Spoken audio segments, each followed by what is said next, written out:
Bonjour tout le monde, ravi de vous trouver. Nous abordons aujourd'hui un sujet qui suscite à la fois fascination, inquiétude et débat intense. Donald Trump, faut-il le voir comme un homme providentiel prêt à bousculer l'ordre établi ou comme un acteur imprévisible qui pourrait mettre en péril les équilibres mondiaux? Pour en parler, nous avons le plaisir d'accueillir notre cher ami François Martin, analyste et penseur engagé, pour un échange sans filtre autour de cette figure clivante. Merci infiniment, François, d'avoir accepté notre invitation. Merci beaucoup, Abdeljalil. Merci vraiment. Merci beaucoup. François, j'aimerais commencer avec toi. Comment nous pouvons définir Donald Trump au-delà de son image médiatique? Son accession au pouvoir depuis 7 mois, est-ce qu'il va ajouter quelque chose? Est-ce qu'il va changer quelque chose avec cet ordre établi, cette logique de gouvernance au niveau des États-Unis ou au niveau mondial aussi? Alors, je crois que tu as très bien résumé dans ta présentation initiale en disant est-ce que c'est vraiment un homme providentiel ou est-ce que c'est un bout de feu qui risque de remettre le monde à feu et à sang? Je dirais c'est les deux en fait. C'est les deux. Et je vais expliquer pourquoi. En fait, la racine de ce conflit, très très clairement, il y en a pas mal, hein, mais il y en a une qui est vraiment excessivement importante. Et je pense que tous les gens qui oublient l'un des deux font une erreur d'analyse. L'un, ça consiste à dire c'est un homme providentiel parce que il est issu d'un mouvement qu'il a créé qui s'appelle MAGA, Make America Great Again, avec une base populaire très forte, très très forte, qui lui a donné une victoire sans précédent et qui dit plus de guerre, plus de dépenses pour l'État profond, le système militaro-industriel, les grandes banques, etc. L'argent aux Américains moyens et aux Américains pauvres, on s'occupe de l'industrie, on s'occupe de notre pays, etc. Et on ne va pas se dépenser des milliards dans les guerres. Ça, c'est son électorat de base. Donc, il est le représentant de son État de base. Et dans ce sens, il est effectivement supposé être un homme providentiel puisque la base de sa politique, c'est de répondre à son électorat. Mais en plus de ça, il a non pas un électorat, mais même si on compte les évangélistes, mais surtout des groupes de pression qui sont sionistes et avec lesquels il est obligé de compter parce que s'il ne les avait pas, je dirais, mis dans sa poche, il n'aurait pas été élu. Et le principale chose qu'il a faite pour se les mettre dans la poche, c'est de leur donner très symboliquement le transfert de l'ambassade des États-Unis à Jérusalem. Et ceux-là, ils sont dans les affaires, ils sont dans le financement de la guerre, ils sont proches de Trump parce que dedans il y a Vanguard, etc. Et ils sont bellicistes. Donc en fait, le fond de l'affaire pour moi, c'est que dans l'électorat de Trump, il y a à la fois des, je dirais, pacifistes, même s'ils ne sont pas pacifistes au sens propre du terme, mais ils veulent la paix, et puis des bellicistes. Et il est obligé de tenir compte et de faire les deux. Alors, ceux qui disent « Ah, c'est un homme de paix, c'est un homme de paix », ils se trompent. Et ceux qui disent uniquement « c'est un sioniste, ils visent le troisième temple », j'ai des gens que je connais qui me répètent ça tous les jours, ils se trompent aussi parce qu'il n'est pas que ça. Donc, il est obligé, à partir du moment où la tension s'installe entre les MAGA et ceux que j'appelle les MIGA, c'est-à-dire Make Israel Great Again, ces deux électorats ou ces deux groupes sont incompatibles. Ils sont incompatibles. Par contre, l'analyse que je fais moi, c'est que le groupe MAGA, ça, c'est la base même du mouvement de Trump. Donc, Trump, s'il trahit ce groupe-là, son mouvement disparaît et il ne lui survivra pas. Et derrière, il a placé Vance probablement pour prendre la suite. Vance il n'y aura pas, Tulsi Gabbard n'aura pas d'avenir. Ceux qu'il a, Tucker Carlson n'aura pas d'avenir. Tous ces gens-là, il va les trahir. Et son mouvement, il ne rentrera pas dans l'histoire. Donc, je pense que pour lui, ça, c'est prioritaire. Par contre, les autres, la problématique est différente. Les sionistes, ils sont liés parce qu'il les a payés, parce qu'ils tiennent le Congrès, et que si tout ce qu'il fait aujourd'hui, ça passe pas par le Congrès, tu as remarqué. S'il passe par le Congrès, il prend un risque de se faire mettre en minorité par son propre camp. Donc, François, je finis juste ma phrase, si tu veux bien. Si il est, à mon avis, obligé de trahir soit l'un, soit l'autre, mais il ne peut pas trahir son mouvement de base, sinon toute sa ligne politique disparaît. Par contre, tout son problème, c'est de savoir comment il peut et comment il doit trahir ceux qui sont les sionistes qui l'ont suivi, et surtout, comment est-ce qu'il peut le faire en leur sauvant la face. Et à mon avis, tout ce que nous voyons dans cette guerre, c'est les tentatives plus ou moins réussies de Trump pour trahir ses sponsors en leur sauvant la face, et je vais expliquer pourquoi. Voilà. En gros, c'est ça. Voilà. En gros, c'est posé, le problème est posé comme ça. Voilà. François, Trump s'est présenté comme l'ennemi du système, entre les guillemets. Et d'après vous, est-ce que était-ce sincère ou stratégique selon vous? C'était à la fois sincère et stratégique, je dirais, parce que les hommes ne sont pas, et surtout les hommes politiques, ne sont pas d'une seule pièce. Bien évidemment qu'au départ, il est un ennemi du système, parce qu'il a été élu, je rappelle, parce qu'il a eu un discours hors système, et je rappelle qu'il a été attaqué par le système, attaqué par les médias, attaqué par la justice, et avec même 3 tentatives d'assassinat. Donc ça, c'est pas, excusez-moi, mais il faut pas oublier ça non plus, ça, c'est pas...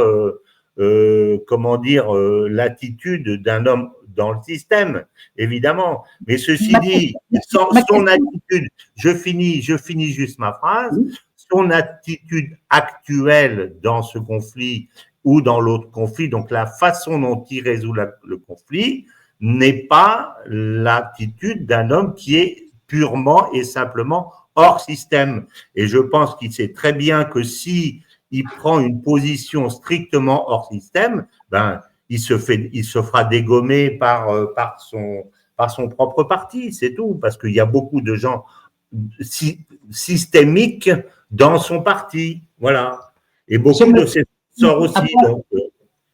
J'aimerais avoir votre point de vue. A-t-il réellement incarné une rupture ou a-t-il simplement exploité les failles du système? C'est ça, c'est très important. Alors, je pense qu'il a incarné une rupture. Ça me paraît clair. Il ne faut pas oublier, c'est pas parce que on voit les difficultés de résoudre les conflits qu'il faut oublier la façon dont il a été élu et la vague MAGA formidable qu'il a portée au pouvoir. Donc, c'est clair qu'il a incarné une rupture du système. C'est tout à fait vrai. Ceci dit, on a vu assez rapidement que dans sa façon de résoudre les conflits, il ne peut pas avoir une logique qui est totalement hors système. Je reviens encore à mon idée du général de Gaulle le disant aux Algériens français, aux Français d'Algérie, vive l'Algérie française, voilà, et disant je vous ai compris, on est dans une espèce de zone grise aujourd'hui où il essaye de s'en sortir. Je pense qu'il est sorti d'affaire au niveau de l'Ukraine et qu'il n'est pas sorti d'affaire au niveau du Moyen-Orient. Et je peux expliquer pourquoi si tu souhaites. Au niveau du Moyen-Orient, quelle est l'action, quel est le changement effectué par Donald Trump? C'est une continuation de la doctrine de l'ancienne administration. Être au service d'Israël, être au service de la protection des intérêts d'Israël, même dans les agressions contre l'Iran, contre le Yémen, le changement de régime en Syrie qui a servi les intérêts israéliens, en amenant un ancien de Al-Qaïda pour détruire l'axe de résistance et tout. C'est la continuation.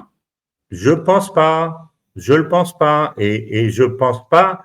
Je pense que si ça avait été ça, d'abord, à la fin de sa visite en Arabie Saoudite et dans le Golfe, il serait allé en Israël. Il n'avait pas de raison de se couper d'Israël à ce moment-là s'il avait uniquement, purement et simplement défendu les intérêts sionistes. Par ailleurs, il n'aurait pas poussé Netanyahou au premier cessez-le-feu.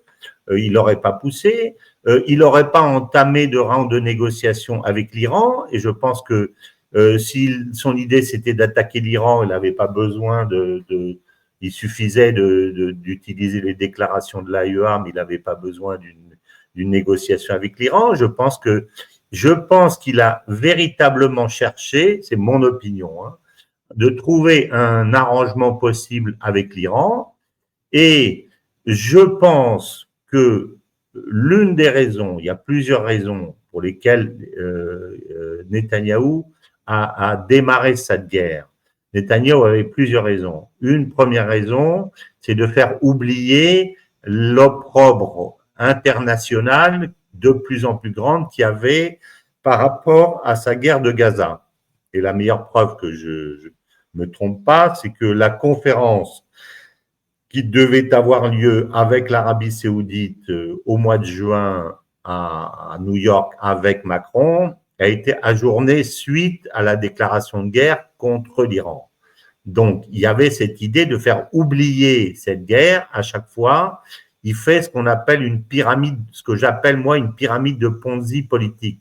Une pyramide de Ponzi, c'est de cacher une dette avec une arnaque encore plus grande pour cacher la dette. Alors, elle crée encore une autre dette, et ensuite on recrée une autre arnaque à un niveau supérieur pour cacher la dette, mais on augmente la dette. Donc, c'est ce que ça s'appelle une pyramide de Ponzi sur le plan financier.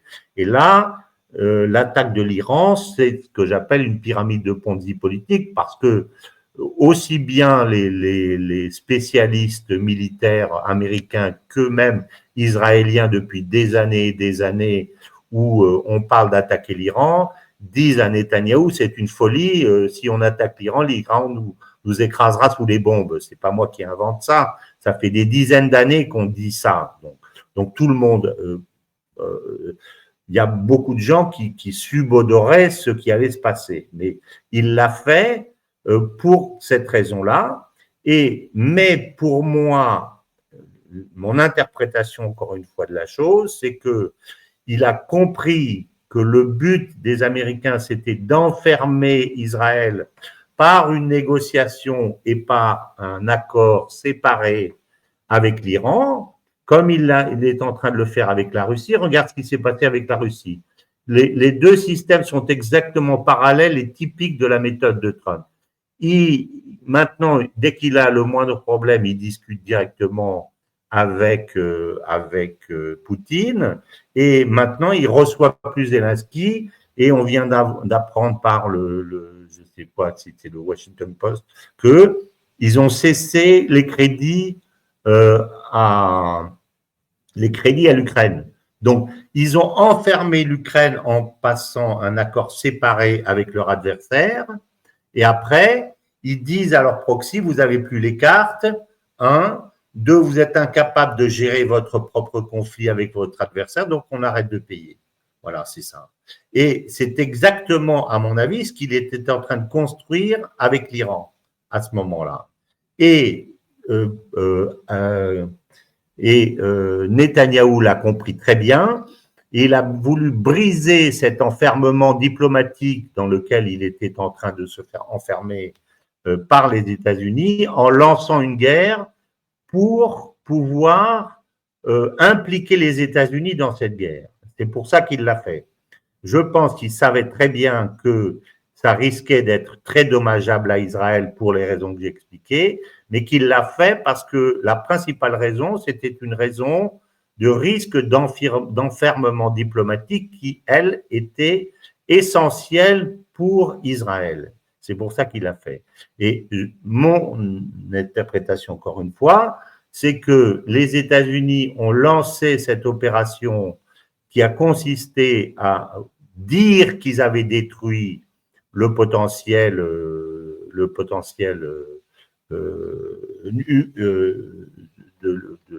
militaire atomique de l'Iran, quelque chose qui est, comment dire, vraiment très aléatoire parce que ces bombes n'avaient jamais été testées, parce que, semble-t-il, elles descendent à 60 mètres de profondeur alors que le fond des laboratoires sont à plus de 100 mètres de fond. Enfin bon, on ne sait pas exactement où sont les réserves d'uranium enrichi. Donc, c'était une opération assez aléatoire, mais qui a permis aux États-Unis, d'une part, de sauver la face d'Israël en leur disant, voilà, on a répondu à votre principale revendication qui consistait à détruire, et puis surtout de dire après ça, ben maintenant qu'on a fait notre travail, ça nous évite de nous impliquer directement dans ce conflit, au-delà de ça. Et donc, comme la situation d'Israël était beaucoup plus grave que ce que l'on dit, puisque moi j'ai regardé les tirs sur le port d'Haïfa, il y a eu des centaines de missiles. Je rappelle que c'est des missiles qui ont 1 tonne de bombes, alors que les avions israéliens ont 140 kilos de bombes sous les avions. Donc le port de Haïfa est très très largement détruit. Ils ont détruit l'Institut Weizmann qui était la fierté même d'Israël. Ils ont détruit les centrales électriques, ils ont détruit les raffineries, ils ont détruit le Pentagone, où ils ont touché le Pentagone, etc., etc. J'étais très intéressé par les explications du professeur Marandi que j'ai écouté et qui disait que certains, et c'est même certains Israéliens qui l'ont dit, que en touchant 30 objectifs, on détruit totalement le potentiel d'Israël, et Israël était exactement dans cette situation. Donc, c'est bien Israël qui a demandé de cesser le feu. À partir du moment où les Américains leur ont dit, ben écoutez, on détruit le potentiel atomique, mais le reste, on va pas plus loin, c'est-à-dire le changement de régime, on n'y touche pas, et surtout le programme balistique, on n'y touche pas. Donc, à partir de ce moment-là, c'est eux qui ont supplié les Américains, et si j'ai bien compris ce qui s'est passé, ce sont les Américains, pendant la nuit, qui ont téléphoné au Qatar en disant au Qatar, s'il vous plaît, rapprochez-vous des Iraniens et acceptez un cessez-le-feu. Et les Iraniens ont accepté un cessez-le-feu, ce qui, à mon avis, probablement ils n'auraient pas dû faire, parce que ça va permettre à leur adversaire de souffler. Je pense qu'ils n'auraient pas dû le faire. Mais en tout état de cause, aujourd'hui, je dirais 2 conclusions. La première conclusion, c'est que cette guerre des 12 jours n'est pas une guerre des 12 jours. Ce n'est pas une guerre des 12 jours, c'est une bataille des 12 jours, parce que la menace de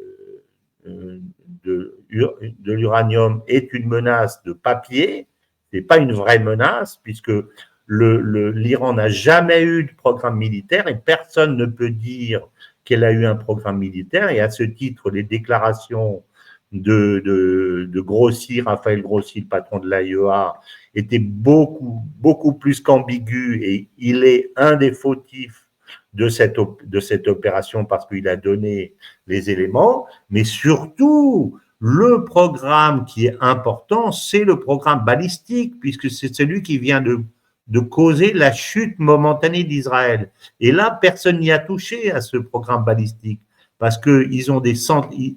J'ai vu un rapport comme quoi ils ont utilisé 5% de leur arsenal, 5% de leur arsenal. Donc, ils ont pratiquement coulé Israël en utilisant 5% de leur arsenal. Donc, le programme balistique n'est pas touché.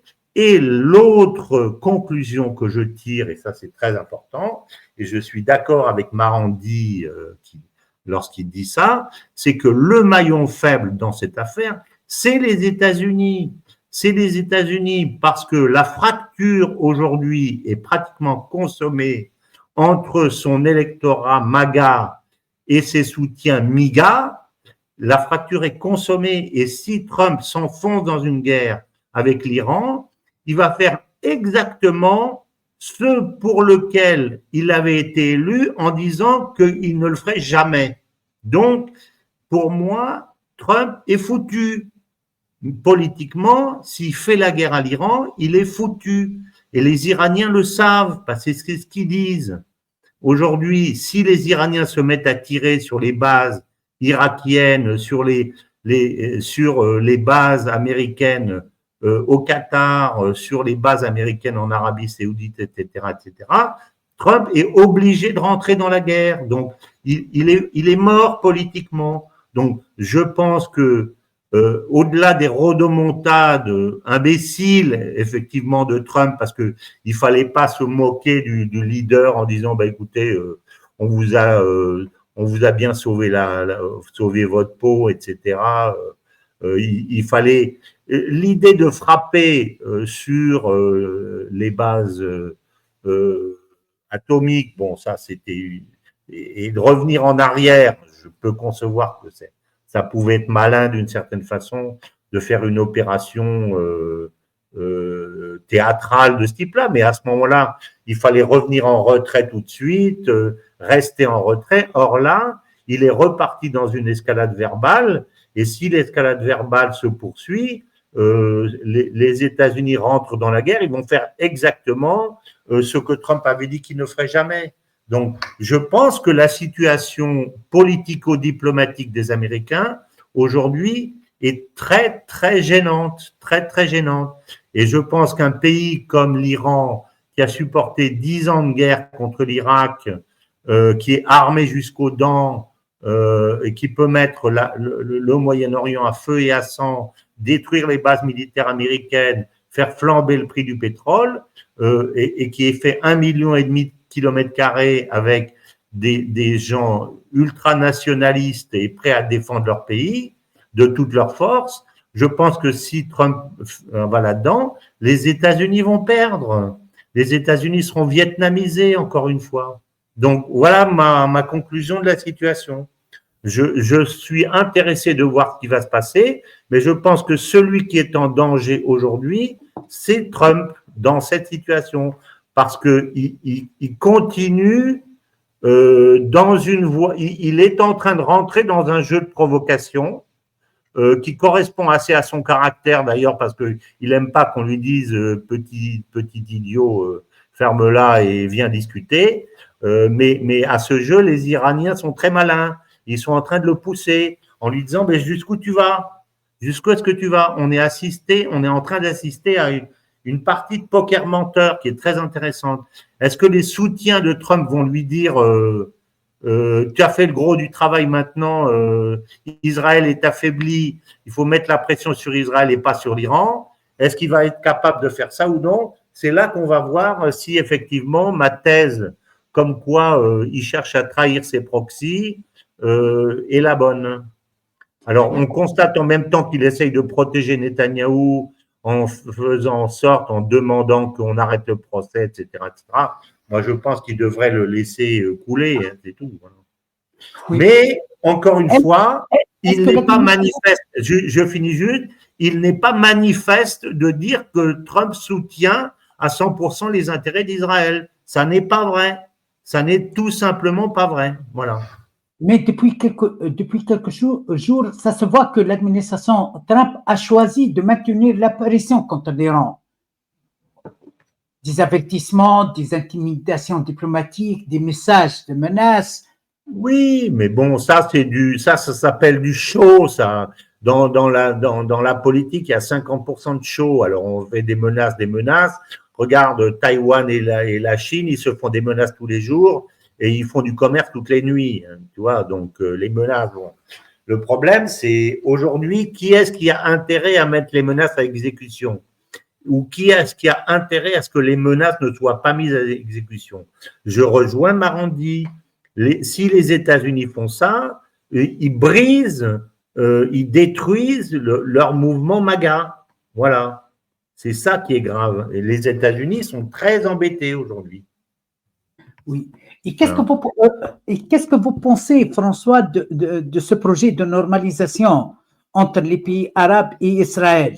Trump, c'est le parrain de la normalisation, c'est le parrain des accords ibrahimiques. Est-ce que c'est acceptable maintenant dans la conscience des peuples arabes de normaliser avec Israël alors qu'il est en train de commettre un génocide, des crimes de guerre en masse contre les enfants, les femmes, les infrastructures et tout? Ben, non, je pense que C'est rationnel de la qu'il ait envie de dire je veux normaliser, ça fait partie là aussi du personnage qui consiste à dire je suis en train d'amener la paix, etc. Mais d'une part, le feu continue à gronder et la guerre, comme j'ai dit, peut repartir à tout moment contre l'Iran, pas entre les États-Unis, parce qu'à mon avis, ils vont beaucoup réfléchir avant d'y aller, mais ils vont faire des rodomontades, mais en Israël, parce qu'Israël aujourd'hui est très largement détruit, et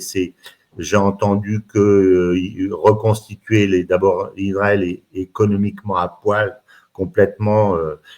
J'ai fait un article en montrant que ça leur coûtait, la guerre contre Gaza leur coûte 9 milliards d'euros par mois. Et là, aujourd'hui, il paraît que ça leur a coûté, cette guerre de l'Iran leur a coûté également plusieurs milliards d'euros. Donc, je pense que Israël n'a pas les moyens. Mais tant que cette situation reste ce qu'elle est et que la normalisation avec l'Iran n'est pas faite, et que Gaza est dans cette situation, je vois pas comment effectivement les accords d'Abraham vont être signés.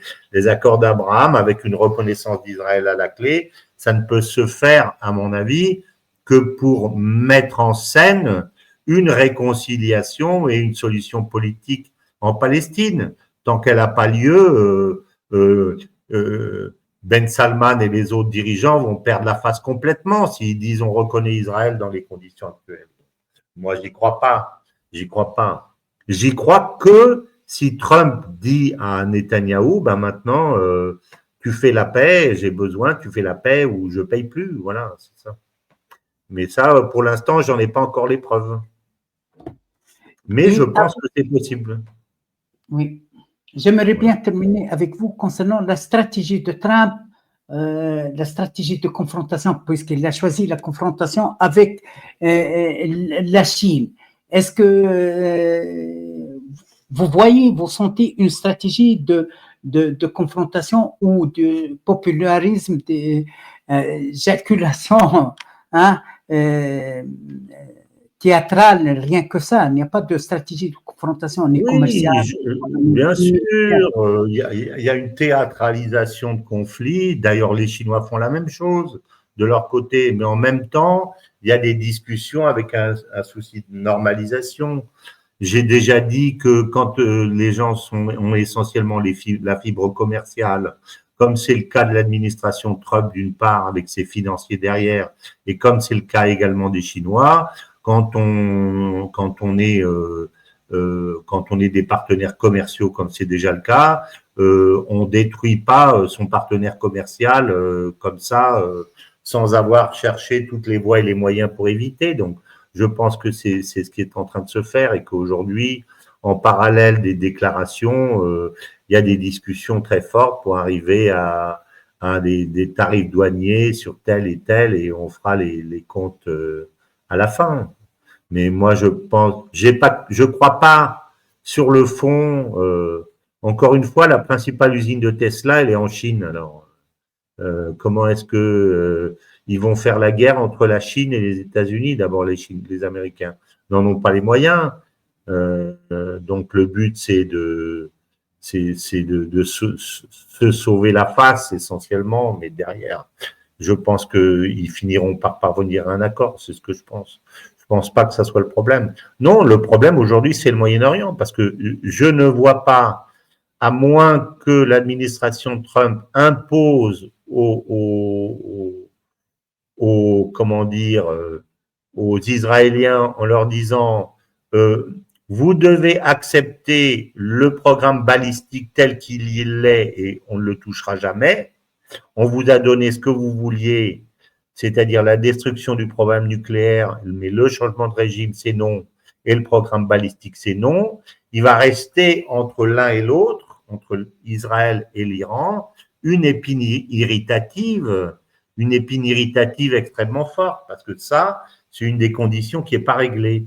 Et aujourd'hui, je vois plutôt une administration américaine qui est en train de se faire prendre vers une escalade verbale qui est dirigée par les Iraniens qui leur disent jusqu'où vous voulez aller, on est dans la partie de poker là, on vient de mettre $1 million, vous mettez combien pour qu'on vous tire sur vos bases, etc. Vous voulez quoi? Et il va falloir que Trump trouve une pirouette pour revenir. Puis les conditions de la négociation en disant vous supprimez le programme balistique, c'est inacceptable ça pour l'Iran. Donc aujourd'hui, l'Iran, pour moi, s'est construit un immense prestige. Si tu veux, il y a 2 héros dans la guerre de décolonisation du Sud par rapport au Nord, qui est le thème de mon 2e livre. Donc, le temps des fractures, on est exactement dedans. Il y a 2 héros. L'un, c'est la Russie et l'autre, c'est l'Iran, parce que l'Iran résiste, c'est tout. Et à un moment donné, il faudra l'accepter. Et je pense que ça, pour cette raison, je pense d'une part que ces 12 jours, c'est une bataille et c'est pas une guerre. C'est une bataille parce que ça ne règle rien. Parce qu'encore une fois, le vrai, tu sais, on dit toujours l'imbécile regarde le doigt et l'intelligent regarde la lune. Le doigt, c'est le programme nucléaire. Tout le monde a dit, oh, programme nucléaire, ça y est. Mais c'est pas le problème. Ils n'en ont jamais eu de programme nucléaire militaire. Jamais. Jacques Beau l'a confirmé et l'AIEA l'a confirmé, Grossi l'a confirmé après l'attaque. Tout en ne condamnant pas l'attaque d'ailleurs. Personne n'a condamné l'attaque. C'est quand même gigantesque ça. Mais le vrai sujet, c'est le programme balistique. Ils ont tiré 5% de leurs réserves et ils ont tiré tous leurs missiles anciens et tous les nouveaux, ils en ont 15 ou 20 sortes différentes qu'ils n'ont même pas essayé. Donc, ils sont intouchables aujourd'hui. C'est ça le fond de l'affaire. Et ça, c'est pas réglé. Et ça ne sera pas réglé parce que l'Iran n'acceptera pas. Donc, qu'est-ce qui va se passer? D'abord, ils vont quitter l'AIEA. C'est pour ça que Grossi est très embêté quand on le voit essayer de s'expliquer, parce que tu ne peux pas à la fois dire je suis l'entité indépendante qui regarde tous les problèmes dans le monde entier. Il y a un pays qui a 70 ou 200 missiles qui est Israël, et tu ne fais jamais pression sur Israël pour aller regarder contrôler ses stocks. Donc déjà ça c'est énorme. Et en plus, quand tu as des informations, tu vas les donner par derrière à Israël, et puis tu condamnes pas, et puis tu fais des déclarations ambiguës, et après, bon, qu'est-ce qui va se passer? Moi, je vois venir à terme que l'Iran va dire l'AIEA n'est plus crédible, on s'en va, et tous les pays du Sud qui ont des bombes, ils vont se retirer de l'AIEA, et ils vont créer leur AIEA à eux, contrôler à leur façon, etc. Donc, pour moi, c'est la mort de l'AIEA, cette affaire. L'AIEA s'est décrédibilisée complètement dans cette affaire. C'est ça ma conclusion. Et l'autre conclusion, encore une fois, ma conclusion importante, c'est que là, Trump est vraiment au moment du choix, là. Et c'est où il choisit, ou MAGA ou MIGA. Hein? C'est ou Make America Great Again ou Make Israel Great Again. On ne peut pas faire les deux. C'est pas possible de faire les deux. Donc là, il y a un choix. Et s'il veut faire un choix, c'est pas sur l'Iran qu'il doit faire la pression, il doit dire c'est fini. Ce qu'il avait commencé à faire après les tirs, en disant voilà, on n'en parle plus. Le reste, ça vous appartient, vous avez le droit de vous défendre, c'est votre affaire, votre régime, c'est votre régime, vous faites ce que vous voulez. Et il dit à Israël, maintenant tu arrêtes tes conneries et tu règles ton problème. C'est ce qui était, à mon avis, au début, la base de sa politique. C'est là qu'on est. On est à la croisée des chemins. Voilà, exactement. Merci infiniment, François. Voilà, mon cher ami. Quitte à ce que je déçoive ceux qui voudraient que je sois un anti-trumpiste forcené, je ne le suis pas. Je ne suis pas un anti-trumpiste primaire et viscéral. Et ceux qui pensent que je suis un pro-trumpiste BA, comme je me fais attaquer aussi des fois par certains Français, je ne suis pas un trumpiste BA non plus. Voilà. Mais je dis, il y a une certaine forme de cohérence dans ce qu'il a fait. C'est un candidat anti-système. N'oublions pas sa campagne et la période. Il est vraiment un candidat anti-système. Il est soutenu par le peuple qui ne veut pas de guerre. Il ne faut pas oublier ça. Et ceux qui l'oublient sont des imbéciles parce qu'ils ne voient qu'une chose, c'est sa politique ambiguë en disant « Ah, mais c'est un pro-israélien, le couteau entre les dents, etc. » Ça n'est pas vrai. Voilà. Et un candidat hors système, il devrait faire la politique hors système. Un point, c'est tout. Eh ben, c'est pas vrai non plus parce que c'est pas possible. On voit que c'est pas possible. Voilà. Donc, merci infiniment. Voyons la suite. Merci infiniment, François Martin, et à la prochaine. Merci beaucoup. Au revoir. À la prochaine, cher ami. Merci.